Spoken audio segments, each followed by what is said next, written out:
உறவுகளுக்கு வணக்கம். உண்மையை விட பொய் ரொம்ப அதிகமாகவே பரவும் அப்படிங்கிறது எல்லாருக்குமே தெரிஞ்ச ஒரு விஷயம் தான். இன்றைக்கி பரப்பப்பட வேண்டிய ஒரு உண்மை என்ன அப்படின்னா, திருப்பூரில் வட மாநிலத்திலாம் சேர்ந்து ஒரு தமிழரை வந்து தமிழர் வந்து தாக்கிட்டாங்க. அந்த பிரச்சனை என்ன அப்படின்னா, அவங்க கத்திட்டு இருந்திருக்காங்க, வட மாநிலத்திலாம் சேர்ந்து கத்திட்டு இருந்திருக்காங்க. அந்த பக்கமும் இருந்து கற்றுங்கப்பா அப்படின்னு சொன்ன ஒரே காரணத்துக்காக அந்த கத்திக்கிட்டு இருந்த 2 குரூப்பும் சேர்ந்து இன்னும் அதிகமான ஆட்களை வர வைத்து அந்த தமிழரை வந்து தாக்கியிருக்காங்க. இது இப்போ தமிழ்நாட்டில் பார்த்தீங்கன்னா, இப்போ யாருக்கோ ஒரு பிரச்சனை, ஒரு தமிழ் ஒரு பிரச்சனைனா எத்தனை பேரை ஒரே ஒரு வித்தின் மினிட்ஸில் வந்து எத்தனை பேரை உங்களால் திரட்ட முடியும்? ஒரு 5 பேர் 6 பேர், அதிகபட்சமான 10 பேரா ஒரு வித்தின் ஒரு 5 நிமிஷத்தில். ஆனால் அந்த வடமாநிலத்தை சேர்ந்தவர்கள் வந்துட்டு ஒரு 50க்கும் அதிகமான ஆட்களை திரட்டியிருக்காங்க. குறைஞ்ச நிமிஷத்துலேயே திரட்டி வந்து அவங்க வந்து தாக்கியிருக்காங்க. இதுக்காக தான் நாம் தமிழர் கட்சி, தமிழ் தேசிய பேரியக்கம் போன்ற அமைப்புகள், நாம் தமிழ் கட்சி போன்ற கட்சிகள் வந்துட்டு தொடர்ந்து இன்னர் லைன் பர்மிட் வேணும் அப்படிங்கிறத வலியுறுத்தி சொல்லிட்டு இருக்காங்க. இன்னர் லைன் பர்மிட் இருந்தது அப்படின்னா, இந்த வடமாநிலத்தவர்கள் வருகைக்கான இந்த வேலைக்காக இங்கே வராங்க, இத்தனை நாள் இங்கே தங்கியிருப்பாங்க, இத்தனை நாள் இங்கே போவாங்க, இந்த பதிவுகள் எல்லாம் பதிவேற்றப்படும். இவங்க மீது உள்ள ஒரு குற்றங்கள் வந்து என்னென்ன இருக்குது அப்படிங்கிறது ஒரு பதிவாக எடுத்து வைக்கப்படும். இப்போ குற்ற நடவடிக்கையில் இவங்கெல்லாம் ஈடுபட்டுருக்காங்க அப்படின்னா அவங்க திருப்பி வந்து இங்கே அழைக்கக்கூடாது அப்படின்ற ஒரு முறைகள்லாம் பின்பற்றப்படும்.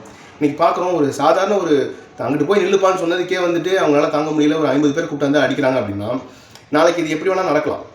அப்போ இன்னர் லைன் பர்மிட் வந்து அவ்வளோ அவசியமான ஒன்றாக இருக்குது. அந்த வடமாநிலங்களால் தாக்கப்பட்ட தமிழருக்கு ஆதரவாகவும் இதை கண்டிச்சும் நாம் தமிழ் கட்சி ஒரு போராட்டம் நடத்திருக்காங்க திருப்பூர் மாவட்டத்திலேயே. இது வந்து பெரிதளவு பரவப்படுச்சா அப்படின்னா இந்த உண்மை பரவப்படலை. அடுத்தது நாம் தமிழ் கட்சி மதுராந்தகம் பகுதியில் ஒரு பழைய அங்கன்வாடி ரொம்ப நாளாக வந்து ரொம்ப பழமையாக இருந்துச்சு, இடிஞ்சு விடுற மாதிரி இருந்துச்சு. குழந்தைகள் அங்கே போய் சேர்க்க முடியாத ஒரு சூழலாக இருந்த சூழ்நிலையில் நாம் தமிழ் கட்சியோட முன்னெடுப்பு மூலமாக அவங்க தொடர்ந்து செய்த சட்ட போராட்டம், கள போராட்டத்தின் மூலமாகத்தான் அங்கே ஒரு புதிய அங்கன்வாடி அமைக்கிறதுக்காக நிதியை வந்து ஒதுக்கியிருக்காங்க. இப்போ இந்த விஷயம் வந்து பரப்பப்பட்டுச்சு அப்படின்னா அதெல்லாம் பரப்பப்படலை. அதே போல் நாம் தமிழ் கட்சி வந்து மதுரை திருமங்கலம் பகுதியில் ரொம்ப நாளாக மக்கள் வந்து இந்த கழிவுநீர் சுத்திகரிப்பு மையம் இங்கே வேண்டாம்னு சொல்லி போராட்டம் பண்ணாங்க. அது மூலமாக ஏற்பட்ட பாதிப்புனால அவங்க வந்து இதை வேண்டாம்னு சொன்னாங்க. அதை நாம் தமிழ் கட்சி கள போராட்டம், சட்ட போராட்டம் மூலமாக அங்கே தடுத்து நிறுத்திருக்காங்க. அது விரிவாக்கத்தை தடுத்து நிறுத்திருக்காங்க. இது மாதிரி நிறைய விஷயங்கள் இப்போ இதுவே வந்து கொஞ்சம் தான் நமக்கு தெரிஞ்சு வச்சுக்கலாம். இன்னும் நமக்கு தெரியாத பல இடங்களில் நாம் தமிழ் கட்சி மக்களாக சேர்ந்து கள போராட்டத்தில் ஈடுபட்டு பல தீர்வுகளை வாங்கி கொடுத்துட்ருக்காங்க மக்களுக்கு.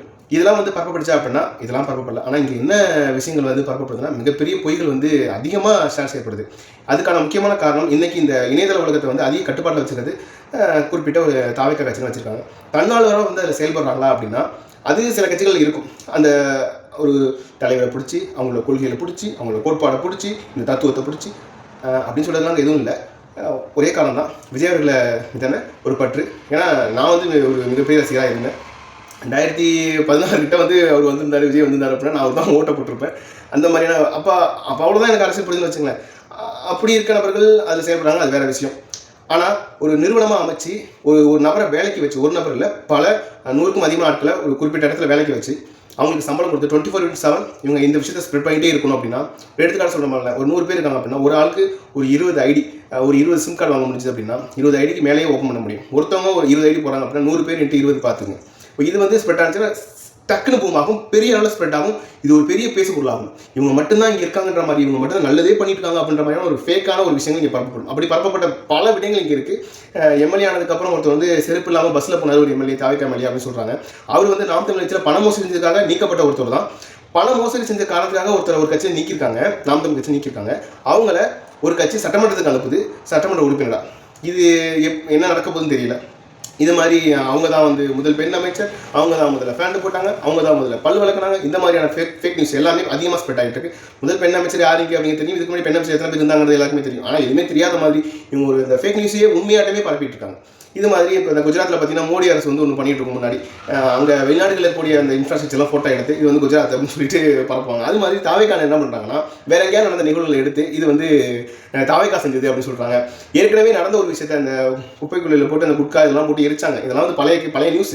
அதெல்லாம் வந்து தாவேக்கா தான் செஞ்சுன்னு சொல்லிட்டு ஒரு ஃபேக் நியூஸை பரப்புறாங்க. இதை மக்கள் நம்பி கேட்குறாங்க. வேறு பார்த்தீங்களா வந்தோடனே செஞ்சாங்க அப்படின்னு சொல்லி வந்தோடனே எப்போ செஞ்சாங்க, பழைய நியூஸுங்க அப்படின்னா அப்படியா இப்போ தான் நான் பார்க்குறேன் அப்படின்ட்டாங்க. இப்போ தான் இதை எடுத்து பரப்பி இந்த ஒரு ஃபேக்காக பரப்பி விடுறாங்க. உண்மையிலேயே நடந்த விஷயங்கள் இங்கே நிறையா இருக்குது. அது எதுவும் இங்கே பரப்பப்படுறதில்லை. ஏன்னா ஒரு பணம் கொடுத்து இயங்கக்கூடிய ஆட்கள் இதில் இயங்கிட்டு இருக்காங்க. நன்றி.